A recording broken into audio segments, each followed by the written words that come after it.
पिंड जप्रवरारुणा चंड कोपास्त्रकेर्युता प्रसादम तनुते मह्यम चंद्रघंटति विश्रुता। चंद्रघंटा देवी दुर्गा का तीसरा रूप है और नवरात्रि में तीसरे दिन इनकी पूजा की जाती है। जो लोग इस रूप में देवी की पूजा करते हैं उन्हें अनंत ऊर्जा और शक्ति मिलती है।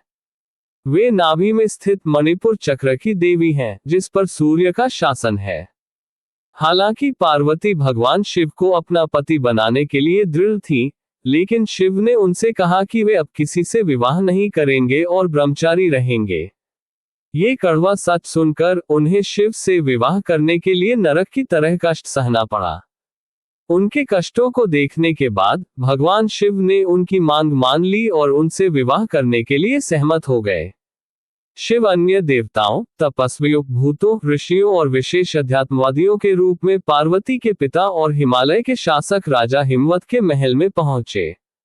वहां शिव ने अपनी शाश्वत लीलाओं के हिस्से के रूप में अपना भयानक रूप दिखाया। ऐसा भयानक रूप देखकर पार्वती की मां मैनावती बेहोश हो गई। जल्द ही पार्वती ने देवी चंद्रघंटा का रूप धारण कर लिया, जिसने शिव सहित सभी को चौंका दिया। उसने शिव से प्रार्थना की कि वह अपने आकर्षक, शांत स्वरूप में वापस आ जाए। उसके अनुरोध पर शिव एक युवा आकर्षक पुरुष में बदल गए। शिव की कृपा से मैनावती फिर से अपने होश में आए और अपनी बेटी के दिव्य विवाह समारोह से रोमांचित हो गई।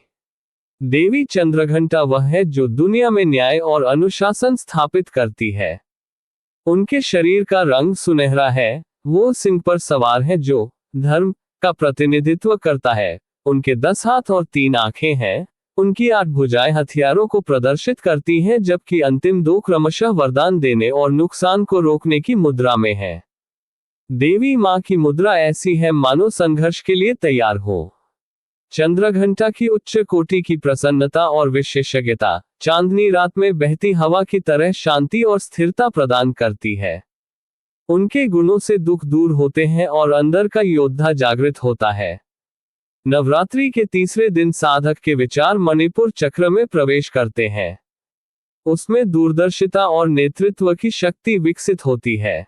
मां चंद्रघंटा की कृपा से साधक के सभी पाप भस्म हो जाते हैं और बाधाएं दूर हो जाती हैं। उनकी पूजा तुरंत पूरी होती है। वह हमेशा युद्ध के लिए तैयार मुद्रा में रहती है और इसी के अनुसार वह भक्तों के कष्टों का तुरंत निवारण करती है। चंद्रघंटा मां का वाहन सिंह है और इसलिए उनका उपासक सिंह की तरह वीर और निर्भय हो जाता है। उनकी घंटी की ध्वनि लगातार अपने भक्तों को बुरी आत्माओं से बचाती है।